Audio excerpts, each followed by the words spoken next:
Focus hydrocarbures, visibilité du secteur du pétrole et du gaz. Welcome, bienvenue, Boye Malamuna Banson, encore une fois. Nous vous retrouvons dans le cadre de cette émission Focus hydrocarbures, dédiée spécialement au pétrole, gaz, énergie renouvelable. Certainement, vous reconnaissez cette voix, c'est ingénieur Pepito Sakasaka. Je vous salue de partout, de Kinshasa, je vous salue de Kassangoulou, je vous salue de Brazzaville, étudiants, chauffeurs, Kadhafi, voilà quoi. Donc, nous vous saluons. Et aujourd'hui, nous allons parler d'un thème très intéressant comme d'habitude. Nous allons parler avec vous, chers auditeurs. Nous allons aborder une situation qui nous dérange.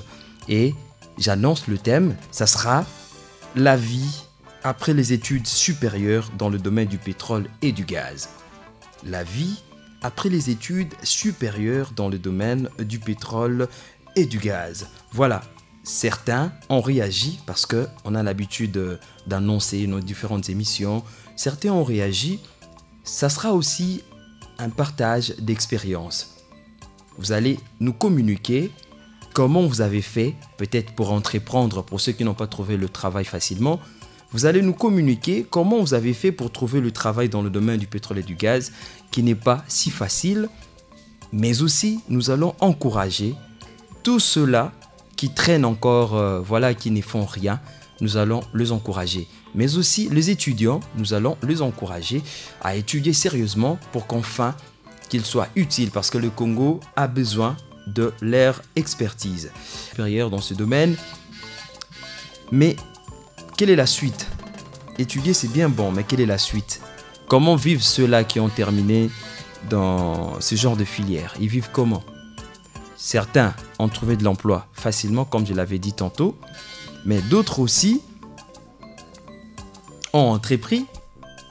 Certains, jusque-là, peut-être qu'il a fait 4 ans, 5 ans, il traîne encore à la maison. C'est une situation qui nous préoccupe, alors c'est très important aujourd'hui d'en parler. Nous allons en parler avec vous, chers auditeurs. Nous allons vous présenter les expériences de certaines personnes qui ont tenté, après l'université, à ses frais de chemin, ceux qui ont trouvé de l'emploi facilement, et ils vont nous communiquer sur leur expérience. Mais avant tout, après avoir passé presque toute sa vie à l'école, la fin des études est synonyme d'insertion dans le vrai monde. La question très philosophique « Que feras-tu après tes études ?» Cette question rebondit dans nos oreilles. Il s'agit de mettre en application tout ce qu'on a, intimidante soit-elle. Cette nouvelle réalité peut aussi être passionnante et gratifiante. La vie après les études est tout sauf linéaire et ce n'est pas grave si vous ne savez pas encore exactement où vous vous dirigez. C'est pas si facile. Aussi ici classe, au bimi ingénieur, bayembaka longinaye, mais nous t'attendons. Causer un papier, c'est un aspect, mais défendre le papier, être utile, c'est notre aspect. Alors, nous allons écouter une expérience. Ça sera une dame qui a travaillé, qui a étudié à l'Institut du pétrole et du gaz. Après avoir étudié ici à Kinshasa, elle se retrouve maintenant en Angola, à Cabinda. Et là-bas, elle travaille dans une entreprise pétrolière spécialisée en gestion pétrolière et sous-traitance. Mais ce n'était pas facile pour elle de se retrouver dans une entreprise pétrolière. Elle a bien voulu nous partager son expérience. Elle, c'est Madame Césarina. Écoutons son expérience. Bon, comment je me suis retrouvée? En fait, le domaine est tellement vaste que je remercie Dieu que nous n'avons pas eu seulement à être formés dans le domaine pétrolier, mais aussi comment s'en sortir. Parce que moi, je fais les raffinages, mais du moins, je me suis retrouvée dans une entreprise sous-traitance auquel le domaine n'était pas sur le raffinage. Je me suis retrouvée dans un domaine de gestion pétrolière, mais moi, je n'ai pas fait la gestion pétrolière. comme encouragement que je peux donner aux gens, c'est tout simplement, quand on donne cours, on ne donne pas seulement un cours qui concerne le domaine. On donne de différents cours. Que nous puissions nous donner dans tous les cours qu'on nous donne, parce qu'on ne sait jamais dans la vie, parce qu'en Afrique aujourd'hui, c'est pas tellement tout le monde qui se retrouve sur ce qu'il a pu faire pendant son parcours scolaire. Mais de ce que je dirais, moi de ma part, je me suis retrouvée dans un domaine auquel je ne suis pas tellement accro. Mais grâce à, comme on dit que dans une entreprise pétrolière, on n'entre pas directement, on te donne un poste ou quoi que ce soit. Il te faudra d'abord acquérir certaines expériences, comme dans des stages. Et je m'étais donné vraiment, et étudier à Kinshasa, c'est quelque chose de bien aussi, parce que ça nous aide aussi dans tout ce qu'on passe comme moment, et quand même on se retrouve vraiment. Et de ma part, je me suis retrouvée, je remercie le ciel et j'encourage aussi les autres. On dit que vaut mieux 1 que 0. Ils peuvent bien se donner à d'autres choses qu'ils sentent qu'ils ont cette capacité de bien faire. Et Dieu va les aider. Petit à petit, ils pourront se retrouver dans une entreprise pétrolière ou dans une autre entreprise. Dieu seul sait. Et puis pour moi, ce que j'ai à dire est que qu'on puisse se tenir la main, aider qui se retrouve quelque part, quand ils trouvent un autre couloir pour les autres, ils peuvent aussi communiquer et ainsi de suite. Bon, j'ai pas tellement à dire. Voilà, c'était très intéressant, hein, son expérience. Elle a résumé son parcours, elle vient de très loin. Et nous rappelons le thème, hein. Le thème c'est la vie après les études supérieures dans le domaine du pétrole et du gaz. Ce n'est pas toujours facile. Après les universités, après l'institut supérieur, tu décroches ton diplôme étant qu'ingénieur. Makambunde est bandit. Makambunde est bandit. Alors d'autres trouvent de l'emploi facilement, mais d'autres aussi deviennent des entrepreneurs. Et d'autres aussi croisent les bras, ils attendent jusqu'à ce que la manne tombera. Donc nous venons à peine d'écouter l'expérience de la dame Césarina.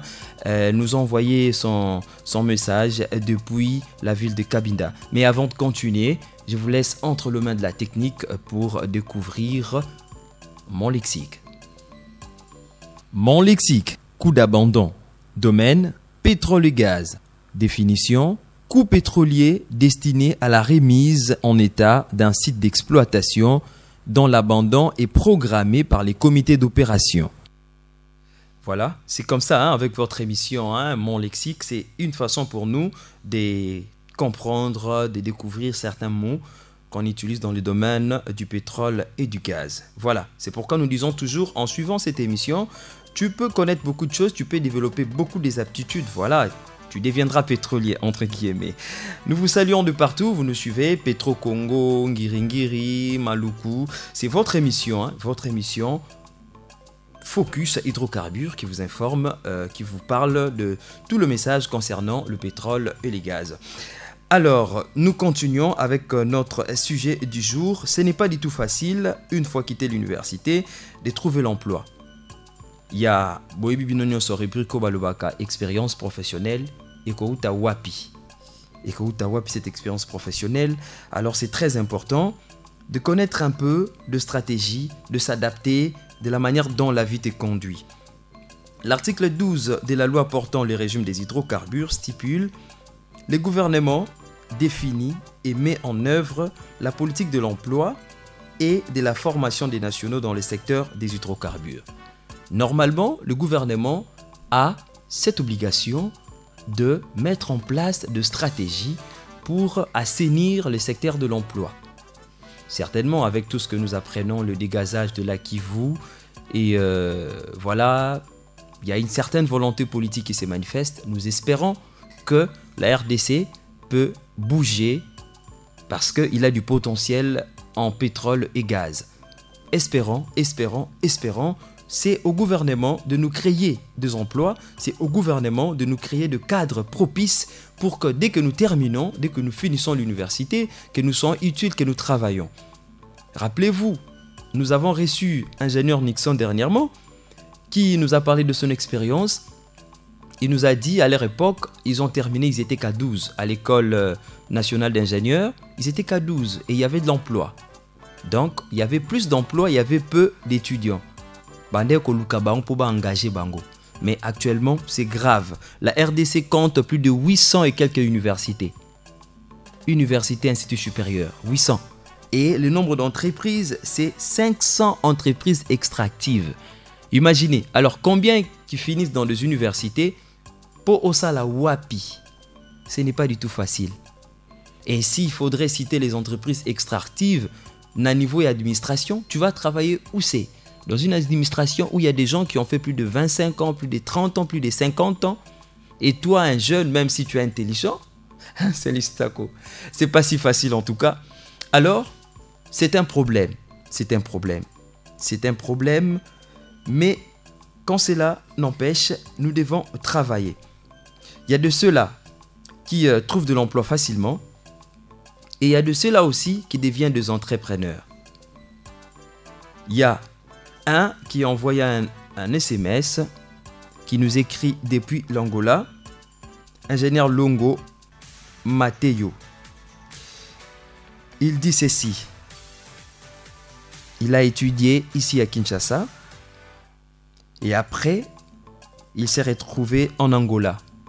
Parce qu'après ses études, 2 ans, il était encore à la maison sans rien faire. Il se retrouve en Angola. Là-bas aussi, il croyait que la vie serait facile. C'était très difficile pour lui parce qu'il ne maîtrisait pas la langue. Mais aussi pour trouver de l'emploi. Il était étranger, ce n'était pas facile pour trouver l'emploi dans le domaine du pétrole, bien qu'il était ingénieur pétrolier. Là-bas aussi, il a passé 3 ans, des souffrances. Il s'est décidé d'aller en Afrique du Sud pour continuer les études. Arrivé en Afrique du Sud, il était obligé de faire autre chose que le pétrole. Et en Afrique du Sud, il a continué ses études en informatique. Quand il a fini, au lieu de rentrer à Kinshasa, il est rentré en Angola, dans la ville de Luanda. Arrivé en Angola, il a entrepris son initiative, son entreprise qui évolue dans le domaine de l'informatique. Il répare des ordinateurs, tout ce qui est informatique, c'est lui. Voilà un peu comment certains d'entre nous se débrouillent. Certains d'entre nous cherchent quand même à vivre leurs rêves. Trouver l'emploi, ce n'est pas chose facile, mais aussi entreprendre, ce n'est pas facile. Il faut trouver les justes milieux. Alors, il ne faudrait pas rester bras croisés, je ne sais pas moi, passer les temps dans de prières, ce qui n'est pas mauvais, mais il faut aussi être dynamique. Parce que si tu as réussi quelque chose, le monde te demandera. Le monde te demandera quelque chose. C'est très important. Alors, nous allons découvrir un monsieur. Lui aussi, il était un étudiant ici à Kinshasa, dans le domaine du pétrole et du gaz. Mais il s'est trouvé un autre chemin, il est devenu entrepreneur.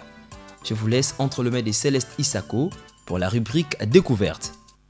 Il s'appelle Sambil Mavungu Djuna, originaire de la République démocratique du Congo, RDC.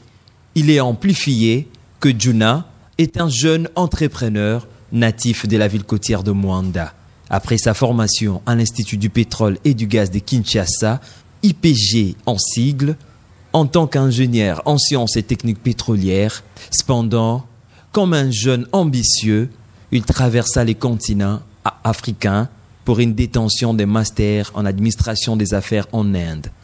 Passionné de la mode, en 2016, il devient fondateur de la ligne de vêtements classiques Mister C Collection, une marque congolaise haut de gamme des costumes sur mesure. En 2019, la marque Mister C Collection a été livrée à plus de 19 pays à travers le monde. Voilà, lui c'est ingénieur Djuna. Maintenant là, il se retrouve ingénieur habilleur. Ce qui n'est pas mal. Ce qui n'est pas mal, chers frères, chères sœurs. Ce qui n'est pas mal, ce qui n'est pas interdit. Alors il ne faudrait pas donner de fausses raisons. Certainement, les choses sont très compliquées, mais nous ne pouvons pas croiser le bras. Nous ne pouvons pas baisser le bras. Nous devons travailler pour être épanouis. Nous devons travailler pour retrouver le juste milieu. Alors nous allons continuer, nous rappelons le numéro plus 243 82 03 49 725. C'est votre émission Focus Hydrocarbures. Alors aujourd'hui nous parlons d'un thème très intéressant, la vie après les études supérieures dans le domaine du pétrole et du gaz. Nous allons signaler ceci. Si vous pensez que vous êtes battu, vous l'êtes. Si vous pensez que vous n'osez pas, vous n'oserez pas. Si vous voulez gagner en pensant ne pas pouvoir, il est presque certain que vous ne le pourrez pas. Si vous pensez que vous allez perdre, vous perdrez. C'est très simple. Si tu penses que ta vie, c'est le chèque sur échec, tu as fait le pétrole, tu maulis même ton institution.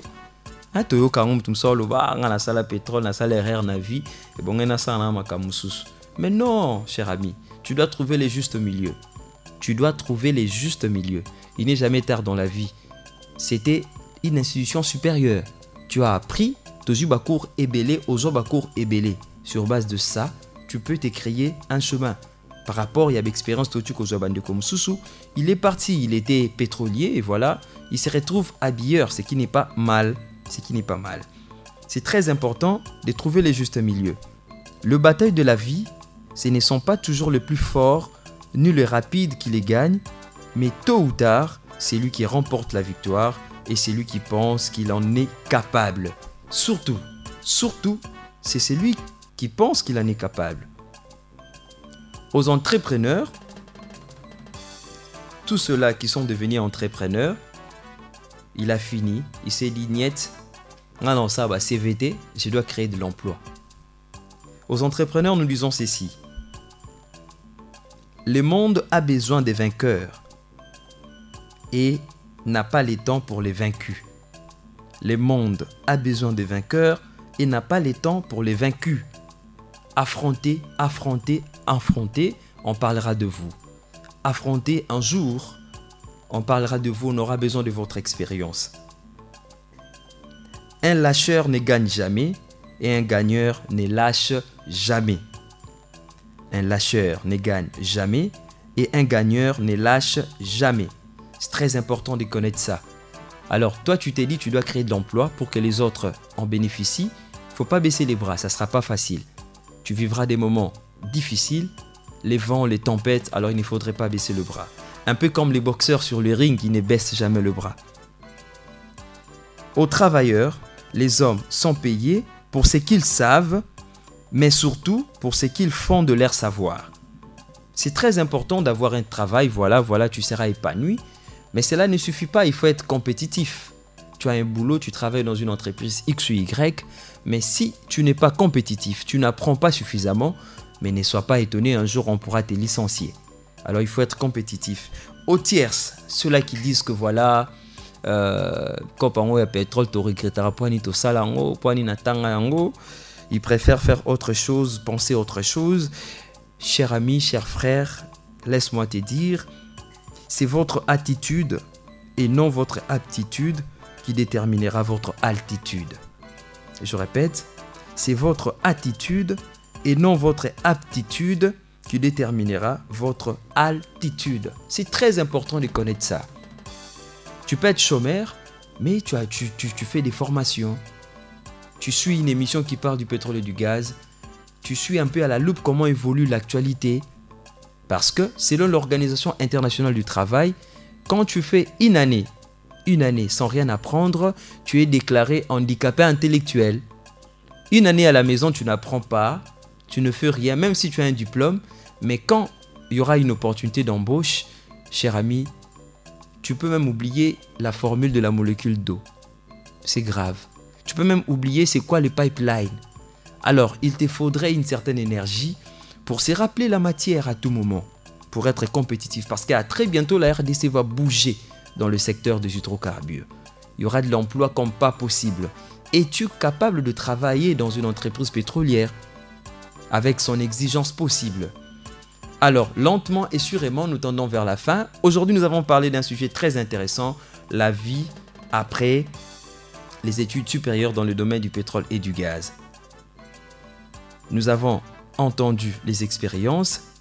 Nous avons, ensemble avec vous, découvert quelqu'un qui est parti du pétrole, mais aujourd'hui, il se retrouve dans un autre domaine et il est épanoui.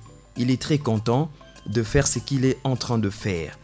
Là, nous allons lire un message de monsieur Serge Aimé Mananga, à qui nous saluons. Bonsoir, monsieur Serge Aimé Mananga.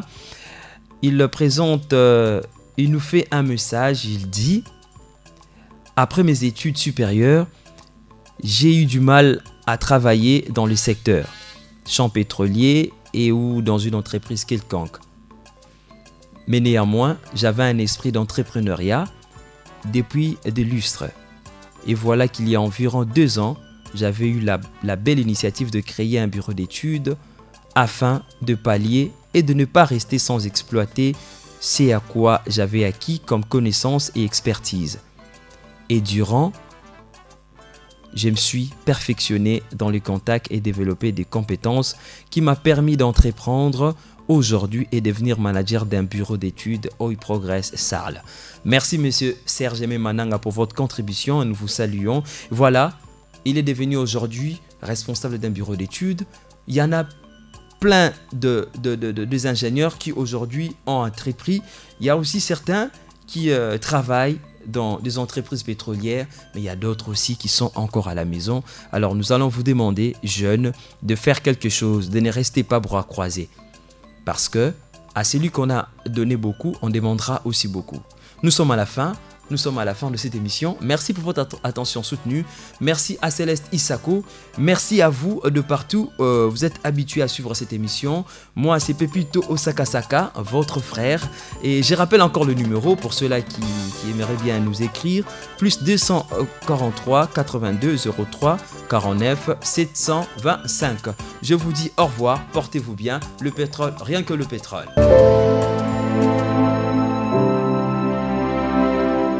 Focus Hydrocarbures, visibilité du secteur du pétrole et du gaz.